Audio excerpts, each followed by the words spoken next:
What'd you get back here for? Oh, you scared of him?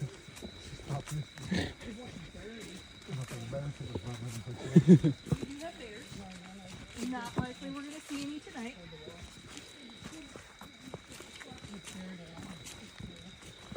How many times do you have to come out here and clear this trail? A couple times a year, usually after a big storm. Ooh, that was odd. The thing just flashed. It just flashed.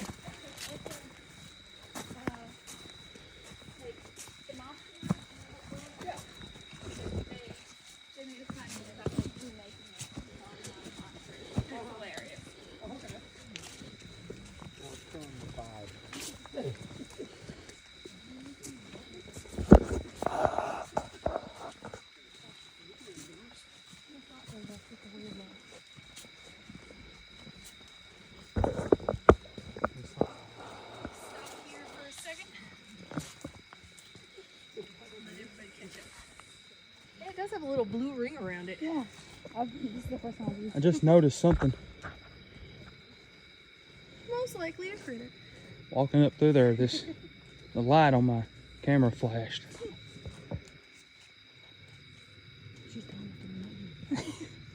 Well, I'm just thinking what happened.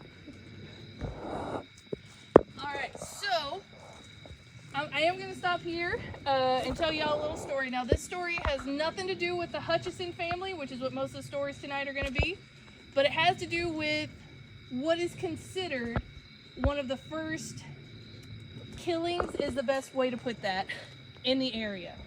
So in the 1700s, the white settlers were coming west, and so there was a settlement here called Sharp Station that is way far on the back end of the park, and to be honest, the actual fort is underneath Norris Lake now. But when the white settlers moved in, they came to an agreement with the Cherokee tribe that was here.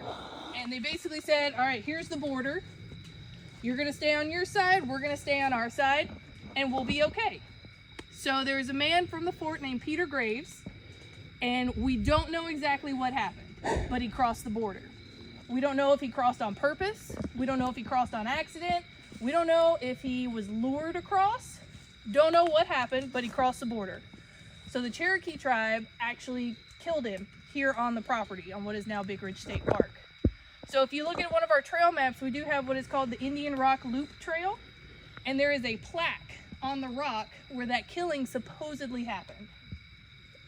So if you ever want to try out that trail, it's super fun. It is very, very, very difficult. There's a lot of really steep elevation changes on it, but it's definitely worth the hike if you're feeling up to it.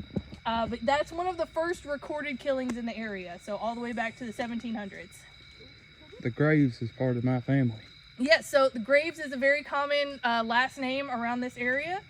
We've got 2 or 3 Graves that work here on the park who probably could trace their lineage to that fort, that first settlement around here. All right, so if we've got everybody, we're gonna keep moving on. Now, if you notice the trail from right around this spot, it's gonna be a lot wider and a lot flatter. That's because now what we're walking on is the remnants of a county roadbed from before this was a park. Am I blinding you? No. Okay. Doesn't bother me at all.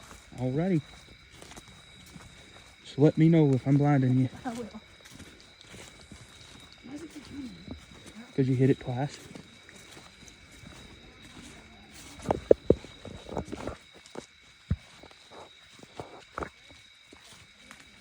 This ain't fun.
Ain't nothing happened yet. Well, we're about to get to the cemetery. Oh, well, if we're about to get there Maybe we'll have some fun there. and they ain't nothing happened yet, they ain't nothing gonna happen.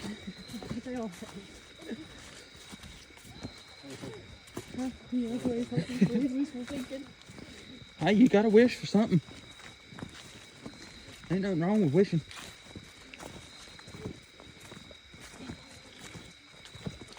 Hey, it's focused on something.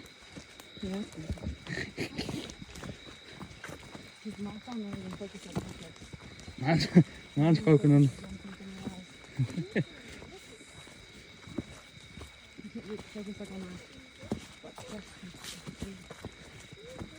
If something does happen, you're gonna see me running out here like Ricky Bobby.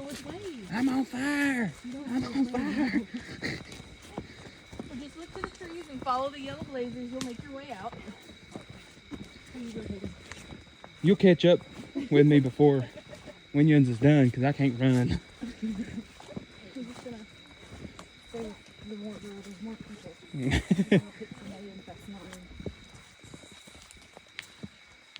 I ain't scared of you. Just come get me. Well, I wouldn't do that. You haven't heard what I need to tell you about Maxton.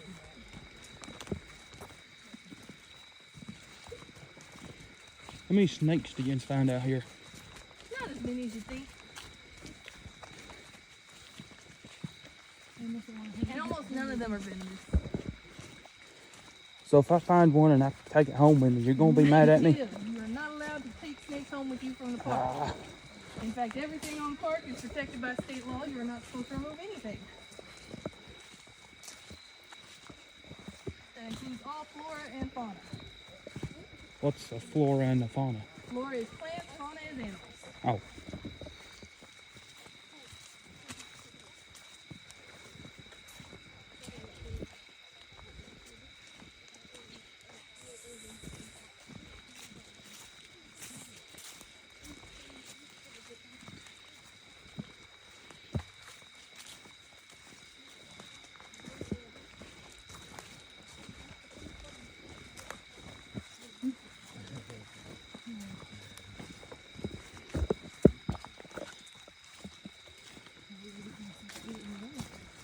What happened to coffee?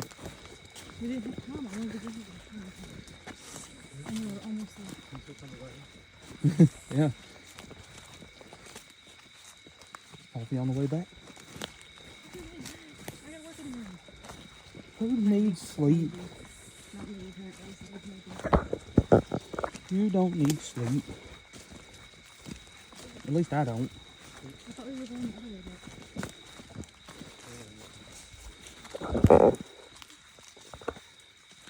Watch it. You trying to hold my hand? I'm trying to hold mine. Get him, Chris. You ain't no better. Trying to hold my wood earlier.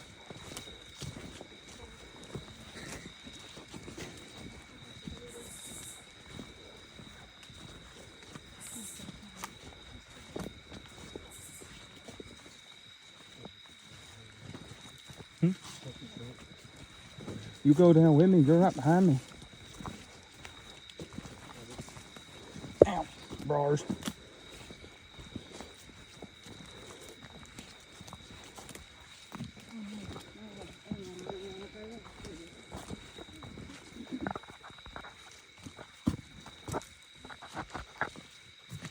I don't look where I'm going a trip. Well, I'm one of those hikers. I always have to look down so I don't fall.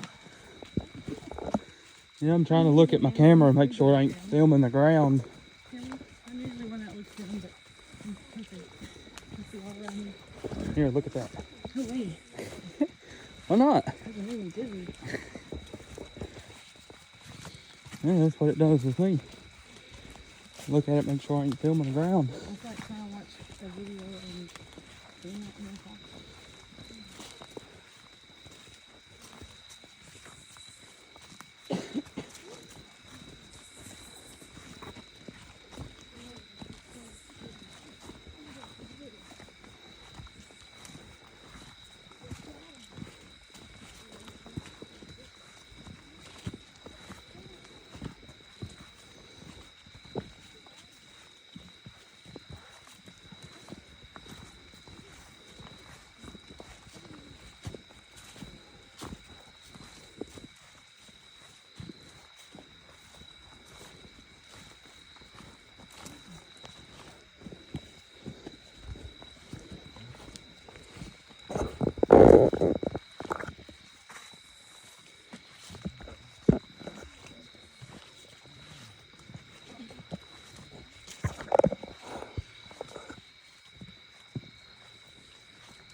Watch your step.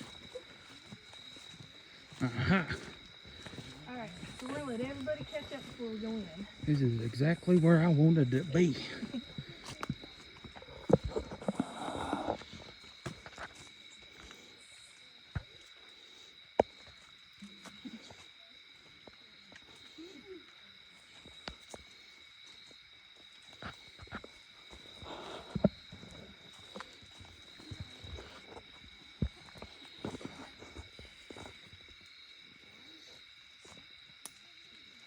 Where's Chris go? Oh. Bug.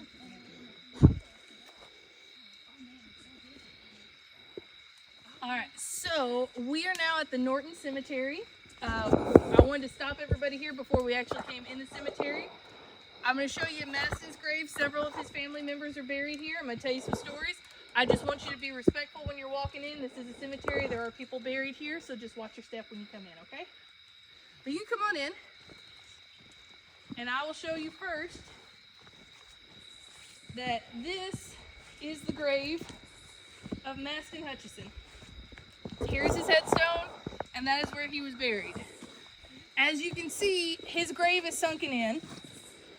This grave has been filled in several times, and no matter how many times it gets filled in, it sinks in again. So we've had other graves that have been filled in before, but for whatever reason, I don't know if there's just a sinkhole underneath him or if it's Maston himself doing it. Wide angle. But his grave always sinks back in when it's filled, so we've just decided to leave it alone now. So Maston was the patriarch of his family. He was married. He had 6 children, 4 of whom died in his house. So Maston moved his family here in the early 1860s. Rumor has it he moved his family here because this is a rural area and he was wanted for murder in another state. Again, rumors, don't know if that's true or not. We do know that Maston had a temper. There was a peddler that would come by periodically, and he and Maston got into a dispute on whether or not the peddler swindled him on a deal, and then all of a sudden that peddler never came around anymore. Rumor had it he and Maston got into it, and Maston killed him.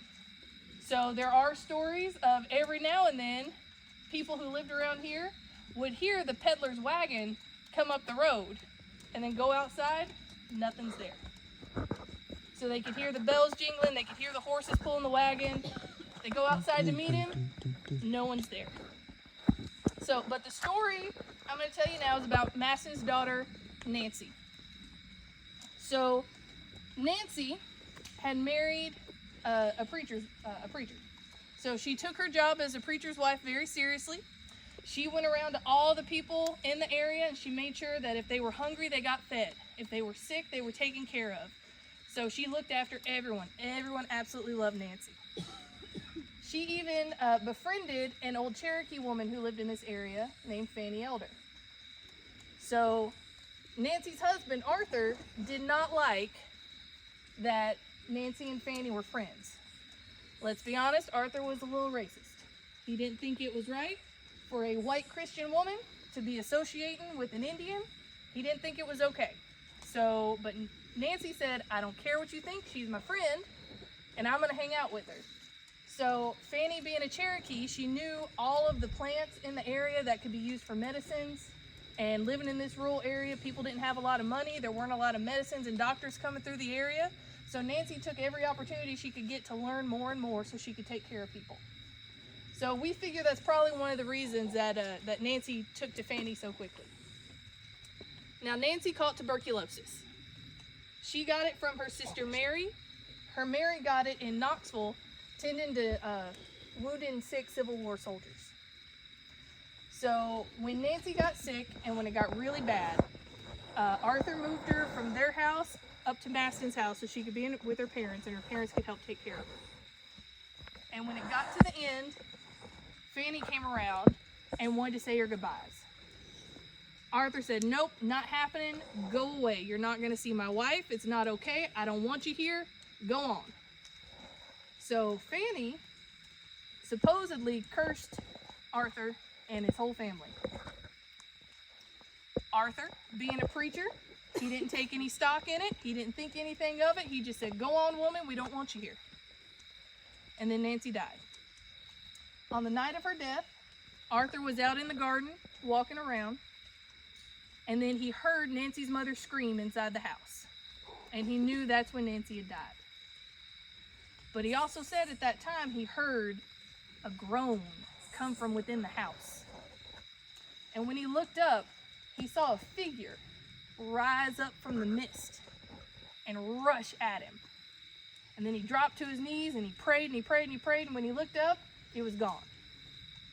So he figured it was grief, it was the night, everything was playing tricks on him. So he went back to the house. So the next day they had Nancy's wake, and a lot of people came from around the area to pay their respects. And so a lot of the women folk were in the kitchen. They were preparing meals and stuff to help the family, a lot like we still do today. So they were getting things ready for the funeral, and then just kind of, grieving together over Nancy's death. And Nancy was laid up in the bedroom just above the kitchen. So while they were in there, Nancy had another sister, Rachel. Rachel was kind of in charge at the time. So they heard a loud thump from the bedroom above them where Nancy was.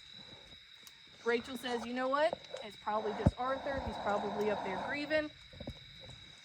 It'll be okay. We're going to leave him alone. So a little while later, they heard it again. And then they heard a voice come from the corner of the room. And it said, I may not harm you, but I will show myself to you at the end of this table. And I may frighten you to death. And with that, all the women got up. They ran out of the kitchen. They caused a commotion. All the men folk came around wanting to know what was going on. And so Rachel decided. She gathered all of her courage. She walked back in the house, went through the kitchen, around the stairs, upstairs to the bedroom where Nancy laid, and she opened the door. And when she opened the door, she saw Nancy laid there, just as they had left her. And she looked peaceful, like she was sleeping. No change at all. So Rachel closes the door and she goes to find Nancy's husband, Arthur. And she finds him at the other side of the house, sitting on the floor, just kind of curled up with his head in his hands. And Arthur asked what all the commotion was, and Rachel didn't really know what to tell him. And that's when Arthur said that he truly believed that Fanny Elder had cursed him, and that he'd be cursed the rest of his life. So from then on, that was kind of the start of all the hauntings in the area. After that, Maston's house had so many strange things happen in it. And so we're going to head on up the trail a little ways, and I'll tell you some more about it. Is that house here still What's standing? left of it, yeah. So it's not a lot. There's not a structure or anything left, but there are remnants that I'll show you. All right. So if you guys want to, Need some welcome to action. kinda take a look around to the cemetery. Like I said, this is Maston's grave. Over there in that corner, that's Rachel. That's Maston's daughter. She was the one that told the story about Nancy's wake. She's the one that passed that story down. And then there's another little girl buried in the cemetery that I'm going to tell you about later. This grave over here you said was Rachel's. It looks redone. Yeah, so we do have family members who still kind of live in the area who periodically will come out to the cemeteries here on the park and retouch up gravestones. We'll buy new headstones if they're needed. So Rachel's descendants came and gave her a new headstone. All right.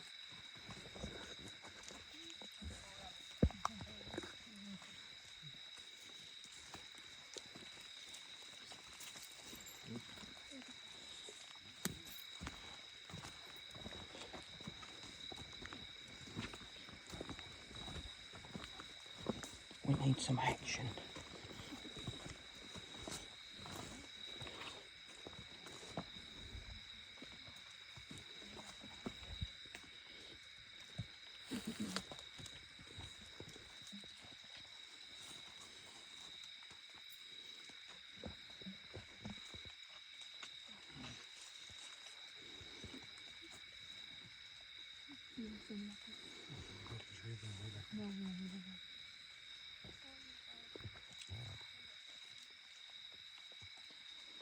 In that YouTube video I watched, he had one of them ghost meters over here and over in that corner, and it was going crazy.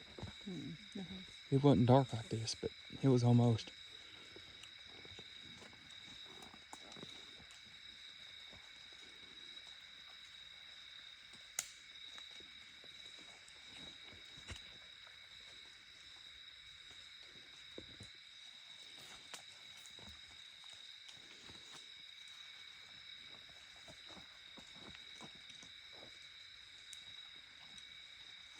All right, we've got everybody. We'll keep on down the trail.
Fork in the road, it looks like.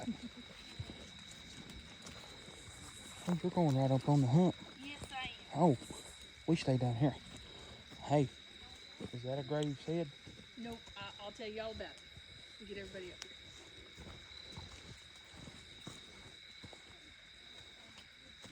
Got spider webs in my hair.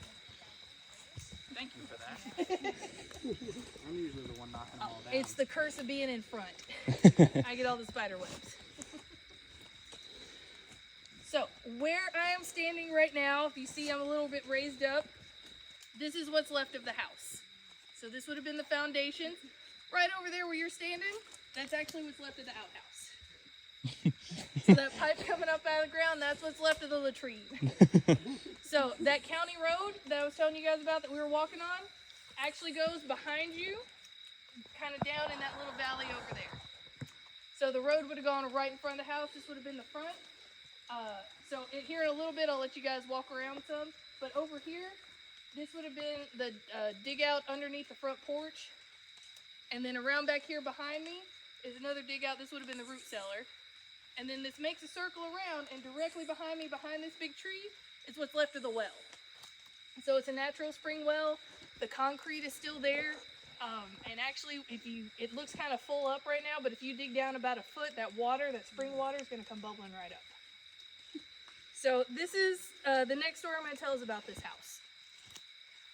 So Maston had a son, George. George and Clara lived in the house for a while. After Maston had passed, it went on to him.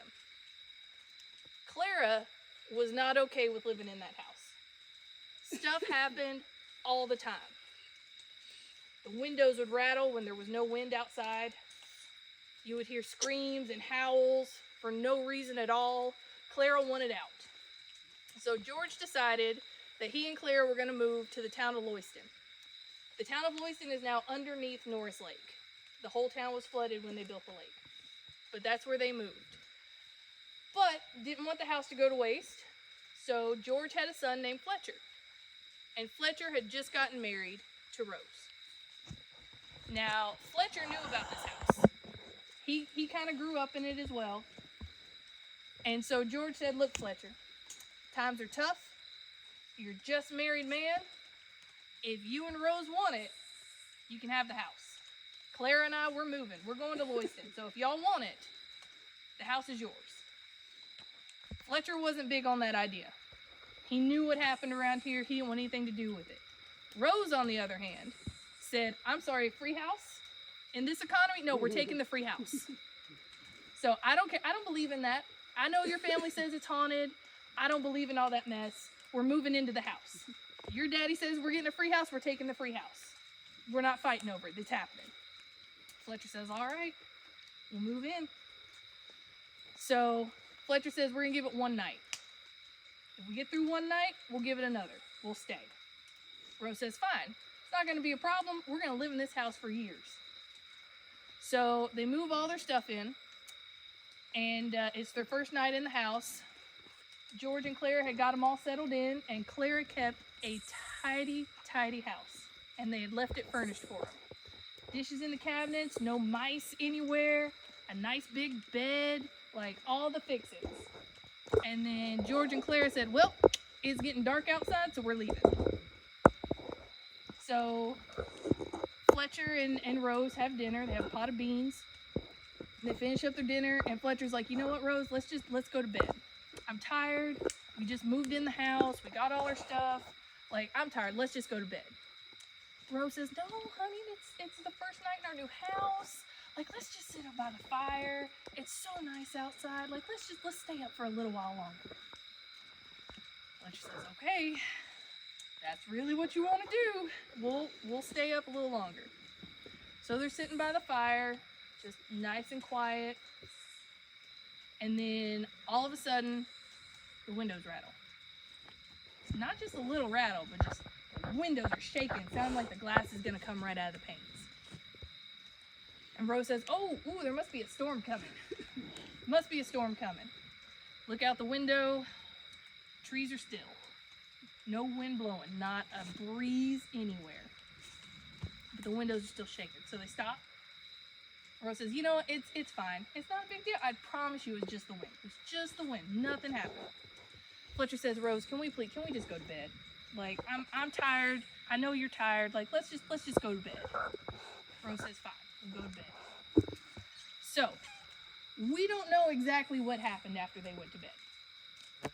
All we know is that in the middle of the night, Fletcher and Rose packed up their stuff, got in the wagon, they hightailed it to Lewiston to George's house. Rose said she would never speak of that night again. And all we know is that something bad happened. We don't know what happened. So even whenever the TVA came in and they were building the park and they were gathering all the history of the families that lived here, you know, they heard a lot of these ghost stories. So a historian for TVA got a hold of Rose. Rose was in her 90s, still living in Lewiston. So he called her up and said, Rose, now, I know you don't want to talk about it, but there's a story here. Like, why don't you tell me? She says, nothing happened. I don't know what you're talking about. Wasn't a good house. We didn't want to live there anymore. I don't know what you're talking about. Nothing happened. So to her dying day, Rose never spoke of what happened that night. But they just had one night in the house. Never again. So after that, the house kind of laid empty for a while. So if you guys want to go and kind of look around what's left here, you're welcome to do so. And then when everybody's ready, we're going to go back out the way we came right there. This the end of it? Please do not fall in the well. I did not bring a collie. Who got the joke? Am I showing my age? So this side back here, this would have been the root cellar. As you can see, it has filled in a bit over the last 90 years. This dig out right on the other side, this would have been under the front porch. A lot of times that's where animals would have laid in the summertime when it was hot out, because it would have been nice and cool under there. And then yeah, just on the other side of that tree is the well. Nobody wants to see the outhouse? Nobody wants to see it? Shocking. It was interesting in first. I thought it was it's gravestone. Nope, just an outhouse.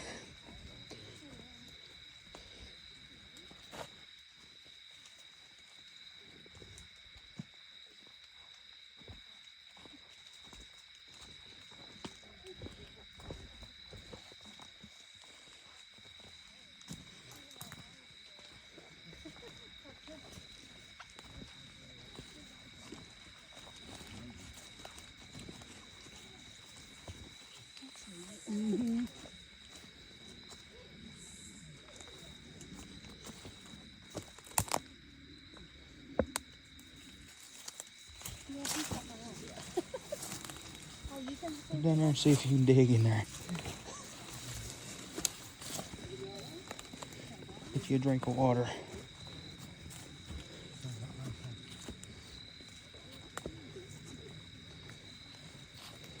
I'm gonna slip on one of these stumps and go in one of them holes. I'm back where I started.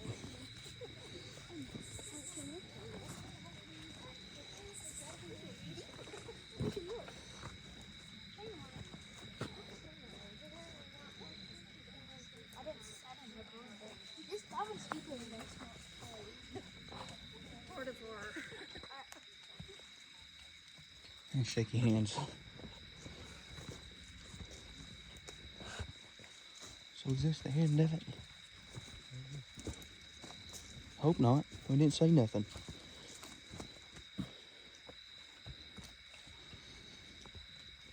All right, have we about got everyone?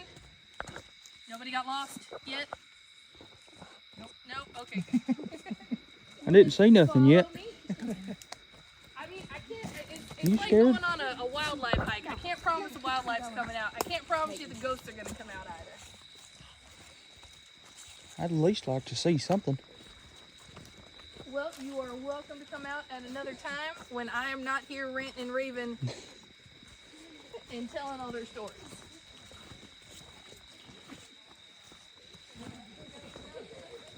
There, we're going that way. Yep, we're going this way. Ah, more.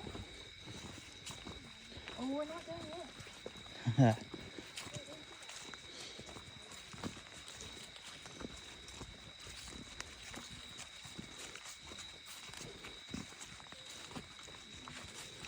All right, so we're going downhill. It's going to be a little slippery.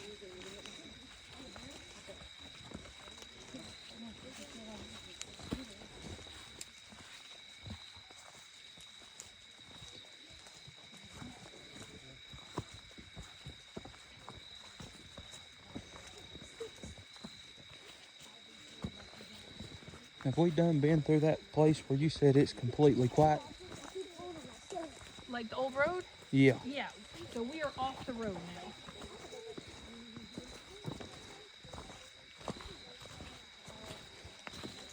Oh, so that's a new tree down. Ghost did it. All right, so watch this bridge. It's going to be slippery. Pass it back. Slippery. Whoa. Rotten board. Okay, well, we're going to fix that.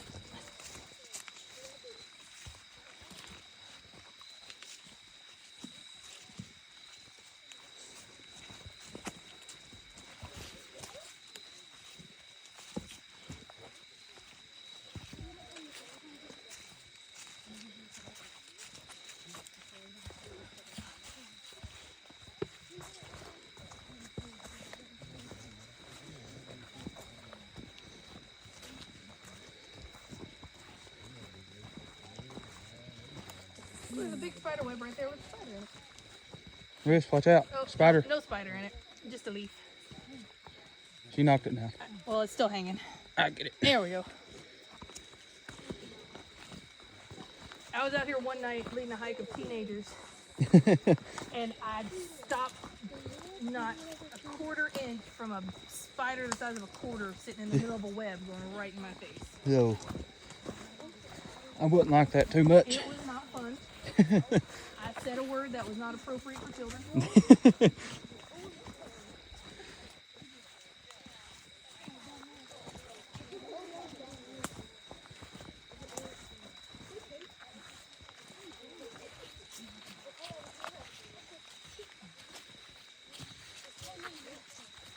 Here's another spider web.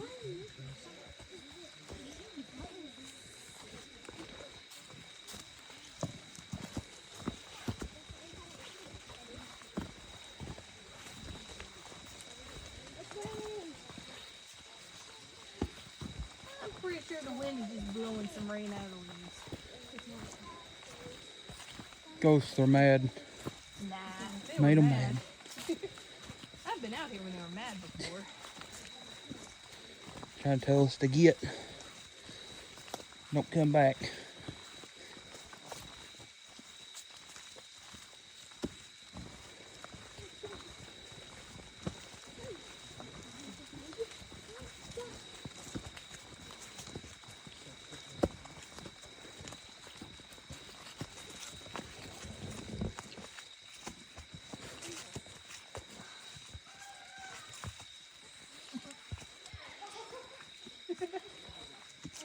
Was that on purpose? Or is somebody hurt? Okay.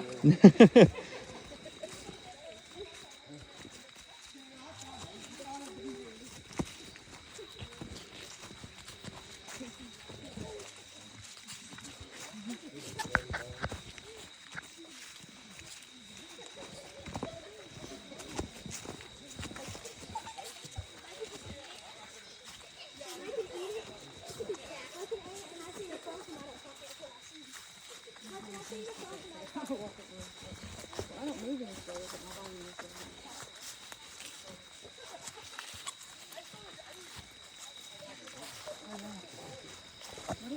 Is that just me, or do I hear just a squeaky dog toy? Maybe you heard a squeaky dog toy. And to be honest, squeaky dog toys sound squeaky because they mimic the sound of small animals in distress. So you might have heard a small animal in distress. Did you hear a dog squeaky toy? I heard a dog squeaky toy.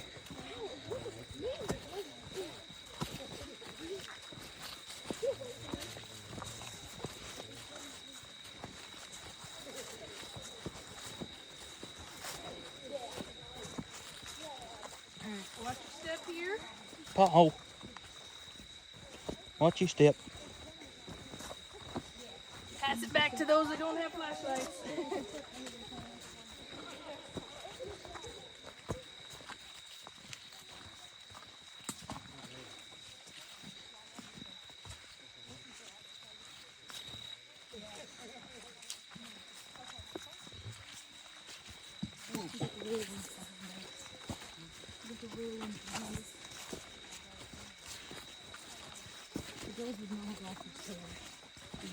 Why not?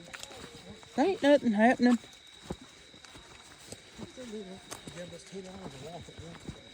You don't you have a stroller? Oh, this is not a stroller friendly trail.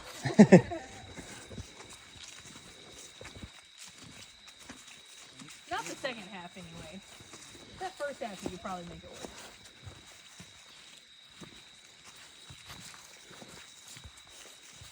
How about scooter friendly? Negative.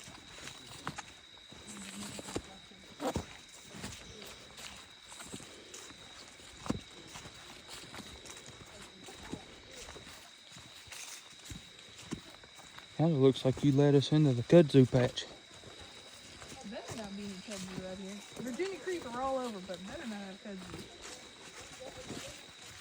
Once that stuff pops up, you'll never get it gone. Exactly. Well, this part of the trail gets a little narrow. Kind of tough on us big boys.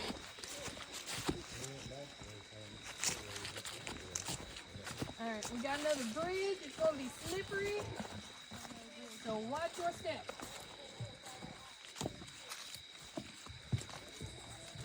It's also a big step down, I think. Big step.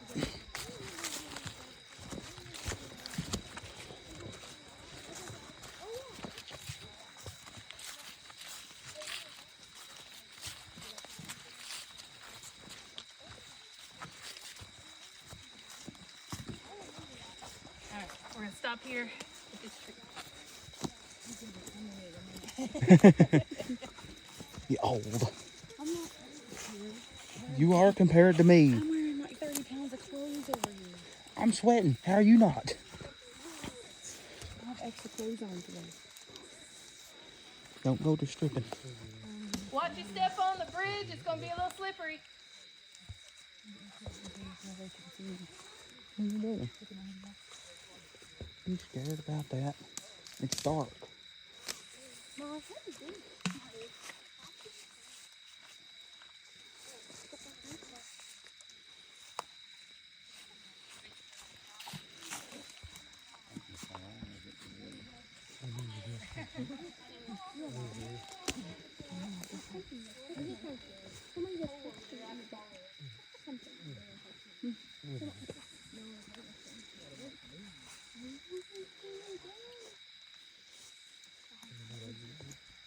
So I stopped here by this tree, and this has nothing to do with a ghost story. This is just a fun, nerdy ranger fact. This tree right here is called an ironwood tree. It's a very hard, very dense wood, and it's one of my favorite trees because it doesn't matter what time of year it is. It can be middle of July, 100 degrees out. When you touch the tree, it's always cool. So by all means, touch the tree on our way out. But watch where you touch. Don't touch poison ivy. I don't think there's any on it, but there is a nice big spider web right here. So don't put your hand in that. They can have it. But you know, right up around here, that's a good spot.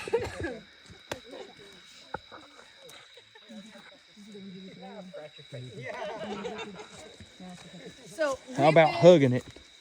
I mean, if you want, I'm not gonna lie. Sweating. I look for these on summer hikes because when I'm just dripping sweat, I'll stand next to them and put my face on them.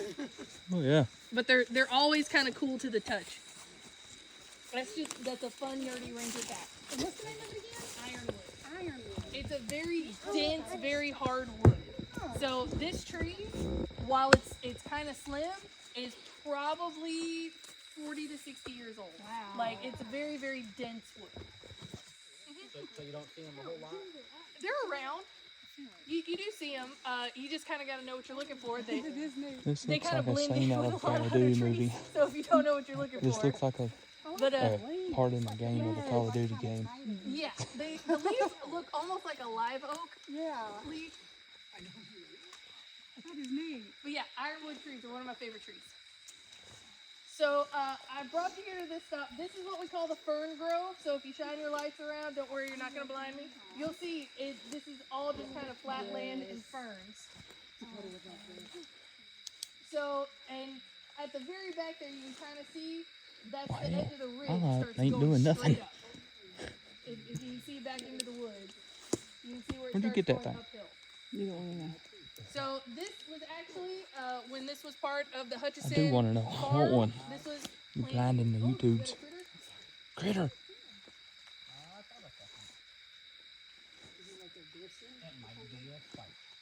It might be a could be a possum.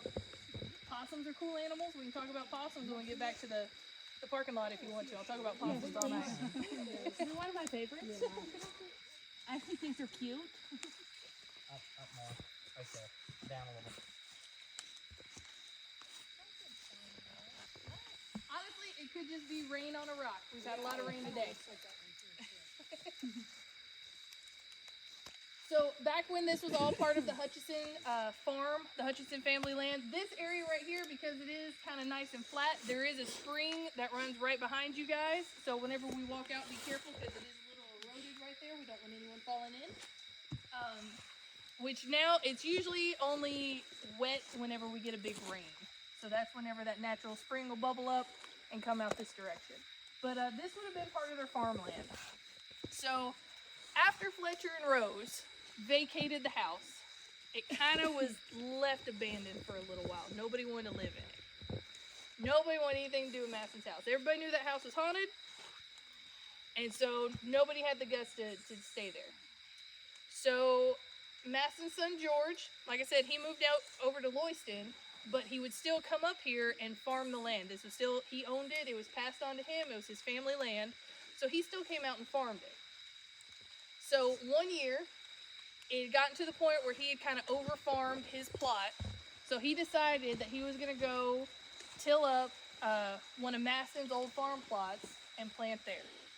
So he grew a bunch of corn, and then he got his little brother, Harrison, to come out and help him gather everything and take it to the barn. Now, between where the farm was and where the barn was, there wasn't a path that was good enough to get a wagon in. So you couldn't get a horse and buggy, you could hardly even get a wheelbarrow, so they were doing most of this by hand. But in order to go where they needed to go, they had to pass by the house.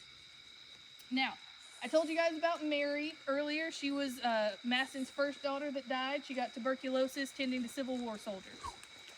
So one of the things about Mary is that she had striking red hair, just fiery bright red hair, and that's what she was known for. And she was a lot like Nancy. She wanted to take care of people. She wanted to look after people. So she was very kind-hearted. She was loved by everyone. So now George remembers his sister Mary. But Harrison came along several years after she died, so Harrison had never met her. So Harrison and George, like I said, they're walking the path, going back and forth between the farm plot and the barn, just stalks of corn, carrying them in their arms, carrying them on their backs, just trudging back and forth to get the work done. So one time when they went by the house, Harrison looks in and he sees a woman sitting in a rocking chair in the living room. And he's mad. Who is in that house? Like, nobody lives there. That's his family's house. They have squatters. We're not going to stand for this. So he runs. He gets his brother George. Says, George, there's a woman in the house. We got to go run her out. Like, we can't have people squatting in the house because then they're never going to leave. They'll trash the place. What are we going to do with it? We got to go get her out. George says, boy, there's nobody in there. I don't know. I went by there right before you did. There's nobody in the house. Harrison says, I swear it. I saw a woman in that house. What'd she look like? Well, she was wearing kind of old clothes, like stuff that had gone out of style like a while ago, and she had red hair. So George just kind of stays quiet for a second. Says, all right, let's go look at the house. So they make their way up, and George is kind of dragging his feet because he thinks he knows what he's gonna see whenever he gets there. So he's dragging his feet, and Harrison's like, come on, George, like, let's go. Let's get this woman out. And she's probably not there by herself. We gotta get these folks out of the house. So they get to the house, and they go inside, they search the whole house, nobody's there. So Harrison says, I promise you someone was in this house. I'm not lying to you, George. I wouldn't lie to you like that. I promise you, I saw someone here. So they make another pass around. George says, all right, you know what? Let's get back to work. Get back to work. So as they leave, in the living room is that rocking chair, just starts rocking on its own. George sees it, doesn't say anything, just leaves out to go on about their work. So they're about to finish up their day. They're making one more pass by the house. George looks in the window and he sees his sister Mary sitting in the rocking chair, wearing the clothes she was buried in. She just smiled at him. Just smiled at him. So George wasn't afraid. He was never afraid of his sister Mary. He loved her to death. He also wasn't going to go in the house again. So it was after that, George just left the house to fall apart. He never went back to it. So that is how Harrison met his sister Mary for the first time. So with that, we're going to keep on down the trail. But again, touch the tree as you go by.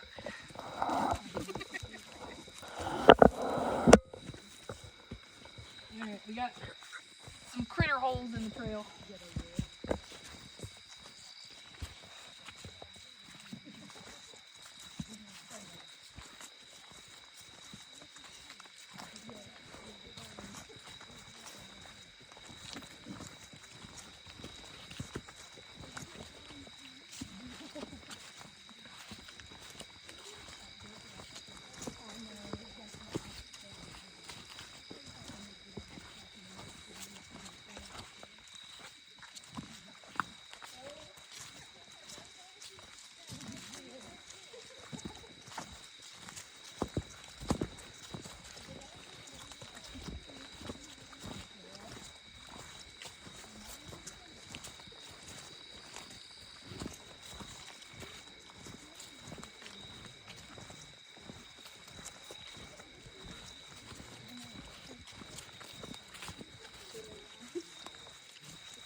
right, we got another bridge. It's leaning, but it's stable, I promise.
No, I'm going to keep on the park. You can go not here, right?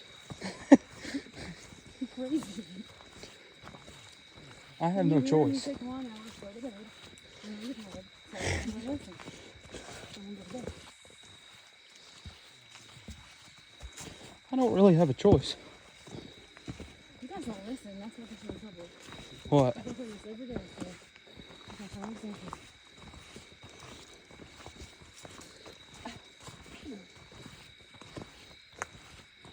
It's fun water all over.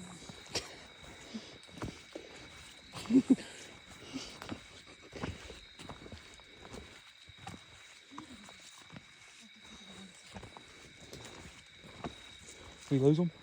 Huh? Did we lose them? No, just look. They're back there. Everybody's coming. Tag-alongs. It's a little steep back Yeah. That little hill's not fun to climb. Little.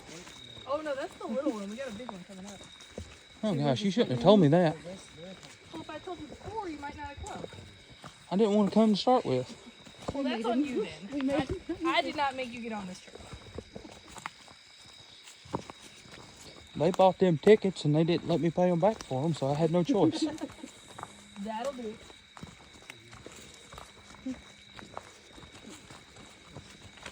This might be how we solve the riddle going uphill both ways.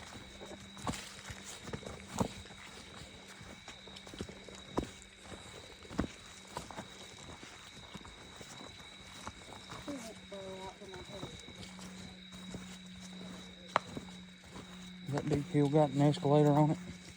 No, it does not.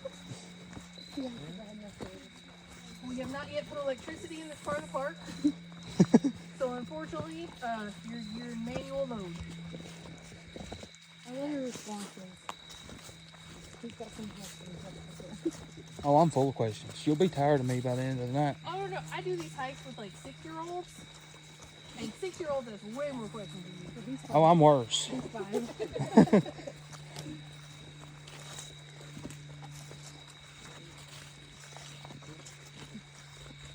6-year-olds usually ask the poop questions though. Like, where does everything go to the bathroom? That's what they want to know. It's good to know though that you have answered a lot of those questions. Yeah. If ever like a daytime hike with kids to be invited, a lot of kids and then Oh, we do them all the time in the summer. So this is y'all's first trip to Big Ridge? Yep. yes. Well, where are you from? Speedwell. Okay, you're not that far away.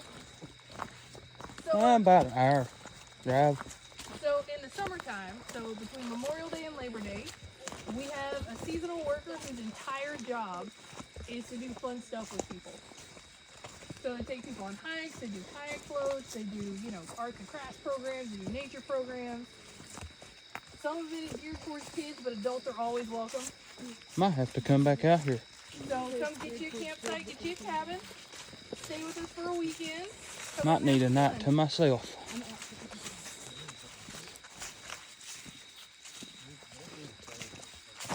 So one of our most popular programs is in the summertime, every Friday night we do a sunset kayak float. Never been in a kayak. Ours are really great if you're a little nervous about it for a first time, because the only way you're going to tip over one of these kayaks is if you do it on purpose. Is there you can't, they're hard to tip over? Yeah, they are very, very hard to tip over. If you tip over in one of them, it's because you were trying to. Yeah. What's their weight limit? Whoop, Slippery rock. You all right? Slippery right there. There's. the stump.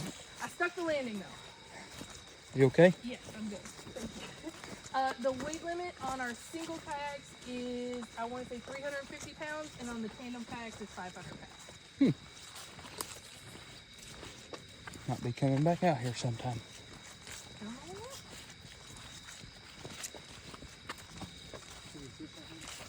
Yes, you can fish off of them. And you can paddle them out to the dam. Like I said, there's a dam that separates our little lake from the big lake. And that dam is the best fishing spot in the whole area. You can drop your line in and just pull them out. Can we night fish here? Yes. Oh, So, quiet hours start at 10 p.m. So if you're out and about and you're making ruckus, then we're going to kick you out at 10. don't shoot me. But if you're just minding your business and fishing, nobody's going to bother you. All right, so we're going to stop here at this tree, and I'm going to climb up this hill. Hey, it's stumped. Stamped.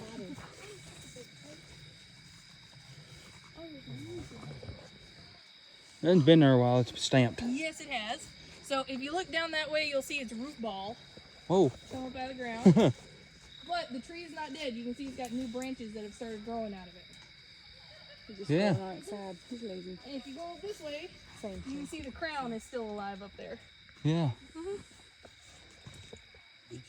Yes.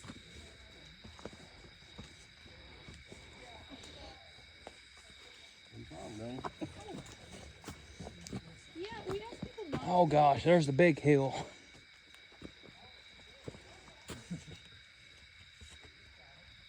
That is awesome.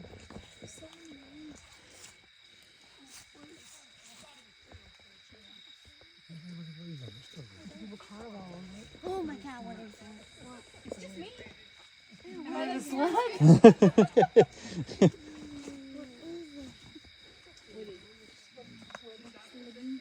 Oh yeah, there's a slug. Did I squish it when I went under? You did not. Okay. No, it's on the other side. Like the so fun. Get us a head start. I don't know. Another story here. Oh, okay. Yeah. I was trying to get a head start. That's why I stopped. All right, have we got everyone? Wonderful. So the first thing everyone notices is, of course, this giant beech tree. It did fall several years ago. You can see the root ball. It is still very much alive. You can see the new branches growing out. And then up this way is the crown of the tree, and that is still alive as well. So we just let it be. It's far enough off the ground that people can kind of squat and go under it, so we decided to just let nature live. How you get up Another in my thing you'll business? notice is all of the initials and names carved into the tree. Please don't All do right. this. Oh, This is to a tree. It's the same thing as carving into your own skin. It leaves you open to infection, but with trees it takes a lot longer to heal. So raining. please don't do this. So this is going to be our last story stop of the trail. Now this story takes place several years after Maxon's house had been left abandoned. So we have moved all the way up so we started out in the late 1860s. That's when Nancy passed. We moved on up to the 1870s, 1880s, and that's when Fletcher and Rose tried to stay a night at Maxon's house. Moved all the way up to the early 1900s. That's when Harrison met his sister Mary. So now we're moving up into the 20s. So we're getting up to right before the federal government came in and bought up all the land here. So Maxon's house, like I said, had been left abandoned. Nobody wanted to live in it. But desperate times, you got to have a place to stay. So some distant relatives went and moved into the house. And they had a little girl named Charlotte that lived in there. Now, just on the other side, so I pointed out the ridge to you guys back in the fern grove.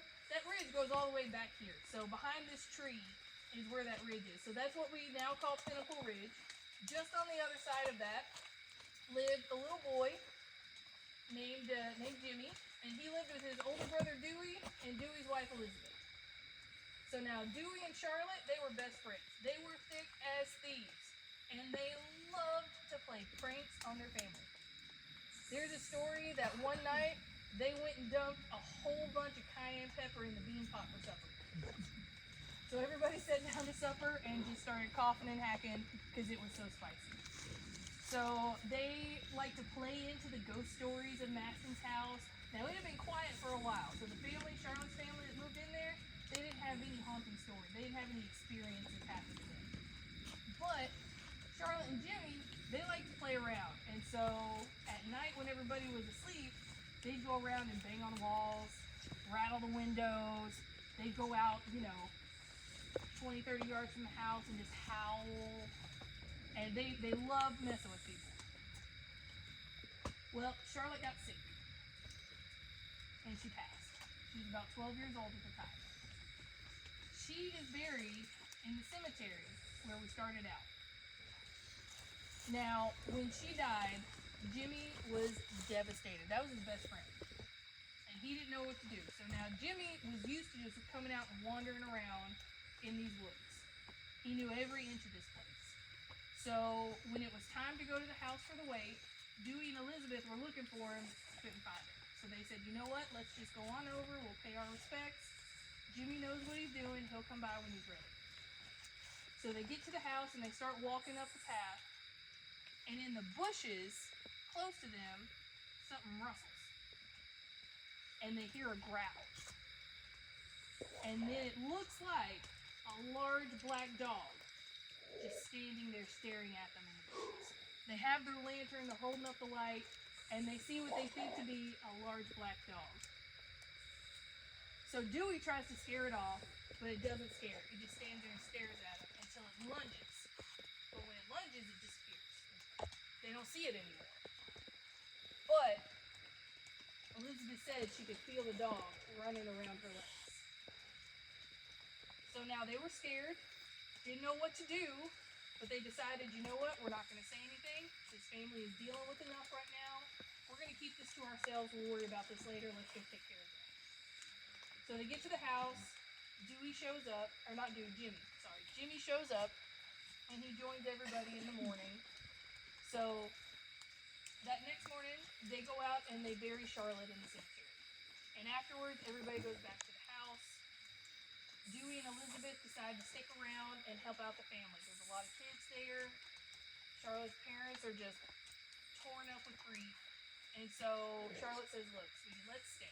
Let's stay and take care of them. We'll stay for a night. We'll cook them dinner. We'll make sure the kids are okay. And then we'll go back home. So Jimmy's with them. And that night, everybody goes to bed. Elizabeth wakes up in the middle of the night because she hears a child cry.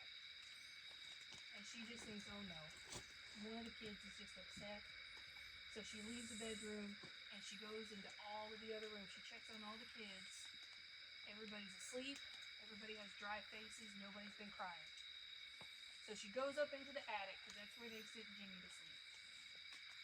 And they get up there and the window in the attic is open and Jimmy's laying there asleep. Dry face, hasn't been crying. So Elizabeth says, you know what? They're probably just trying to, pretend. They don't want anyone to know they were crying, so I'm just going to go back to bed. So Elizabeth goes back to bed, and before she falls asleep, she hears the child crying. But this time, she hears it from outside of the house. Now, where we were, you can see that house and that cemetery were not very far. So she hears it from outside of the house. She wakes up Jimmy. You hear that? And so Jimmy's kind of groggy. He goes, when the kid is upset, she says, no, listen at the window. It's coming from outside. Well, maybe one of the kids went outside. No, I just went and checked on all the kids. All the kids are here. Where is that coming from?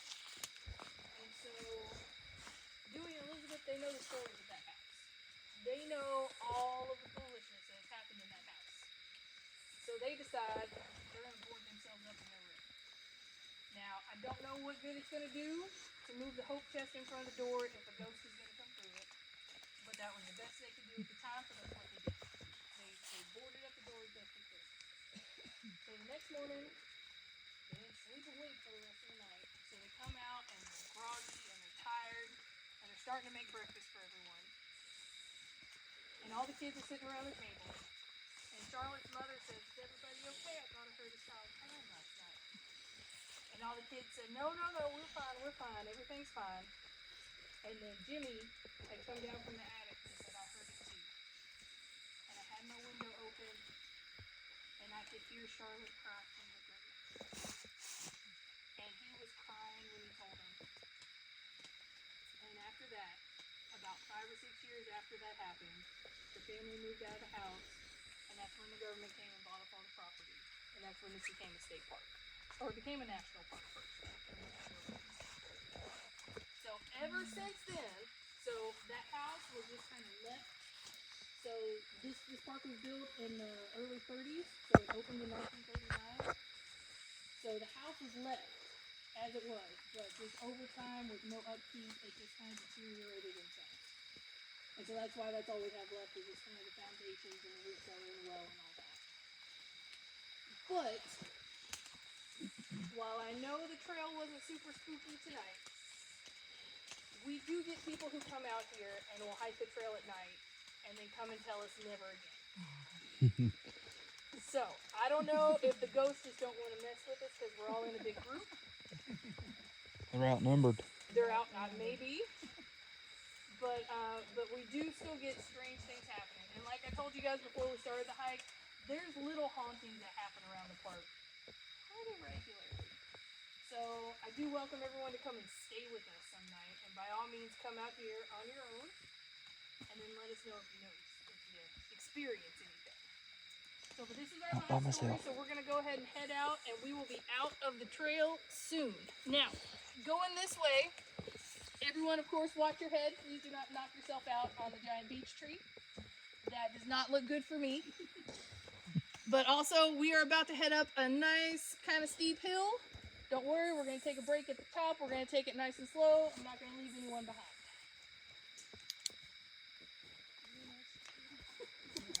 I thought I seen lights or eyes up there when you shined your light up there.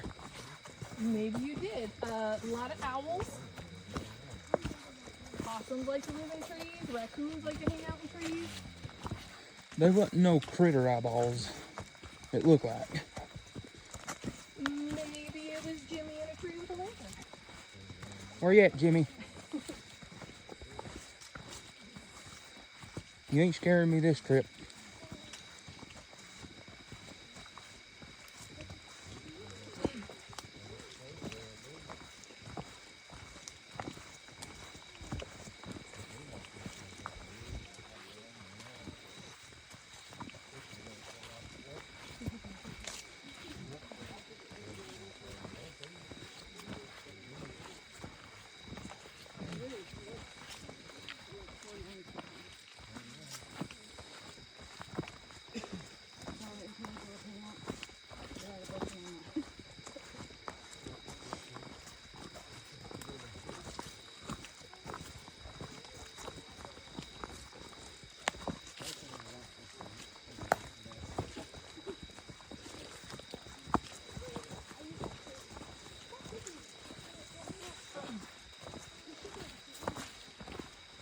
Alright, we got another bridge.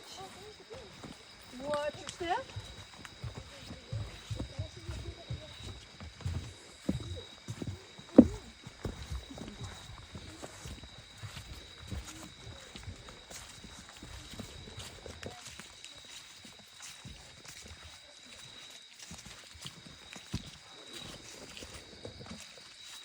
And I do believe in the near future we're going to have to reroute this part of the trail. Because if you look while you're walking, that natural spring runs right under here. And got a couple of sinkholes.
Oh, that was a big one.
Somebody had to do it. Alright, so watch your step going down here. We're stepping on stones. They will almost certainly be slick.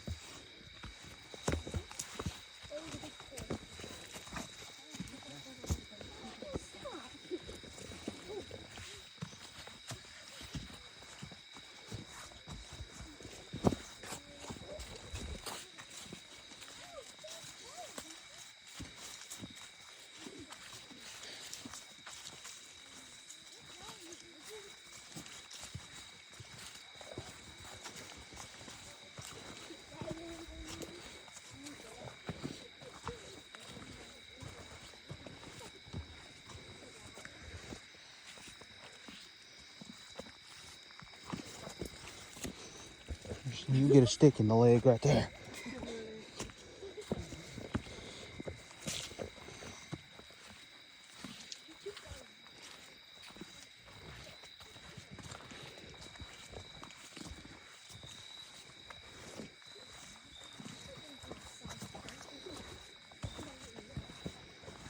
Alright, so all those roots that we walked up when we started, we're now going down. Oh, no.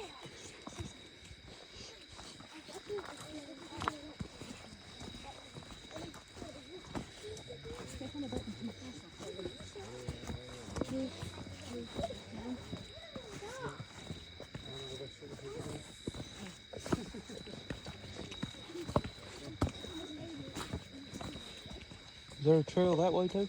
Yes, so technically speaking, what we're walking on right now is the lake trail. And so that was the trailhead we started at with that big bridge at the beginning. And you can walk this and it will take you all the way around to the other side next to the park office. Oh. goes all the way around the edge of our lake. So a lot of fishermen really like it because there's a lot of lake access from this trail. It also crosses the dam. So you can walk across the dam. Can you ride bikes out here? Nope, not on the trails. We are in the process of building mountain bike trails, but it'll probably be 2 or 3 years before those are up and running. Yeah. All right, Slippery Bridge.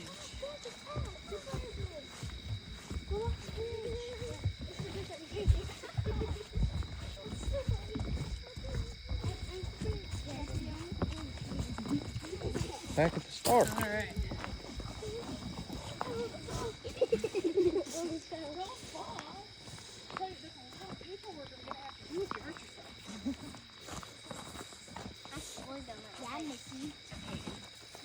You scared of the camera? All right, have we still got everyone? We haven't wandered off yet? No. Okay. Didn't we have a lot more people? See them all the way over there. I can see their lights.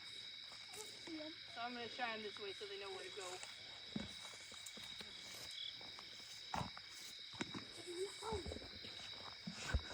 Oh yeah, we're about at the start.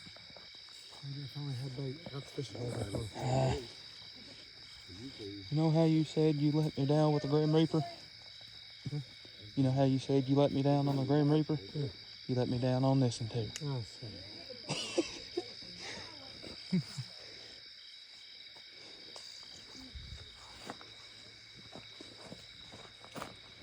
Right into all the action.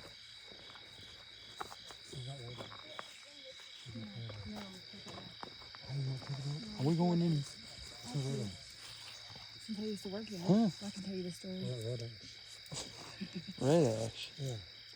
Where's that at? I can tell you the story. Is it far from here? It's in Persian. You want to ride through it? Yeah, it's missing. All right, folks, we have officially made it off the trail. Do we have everyone we started with? I'm here. Yeah. Did we pick Yeah. up anyone extra? I'm gonna be honest, that's the scary thought. We don't know until we get home. So, now that we are officially off the trail, I do have one small confession to make. You guys know the spot where the house ruminants are? We saw a bear there about 6 months ago. That's Ooh. awesome. I didn't want to freak anybody out about bear. We do have bears on the park, but yeah, about 6 months ago, we found a bear drinking out of a well. So we're gonna walk back to the parking lot now. So if you want to, by all means, jump in your car, go home. If you want to hang around and ask me some questions and talk for a little bit, happy to do that. But I'm really glad you guys came out. I hope you had fun. Hope it was a good hike. Yes. All right. Thank you. You're welcome. Thank you. Thank you.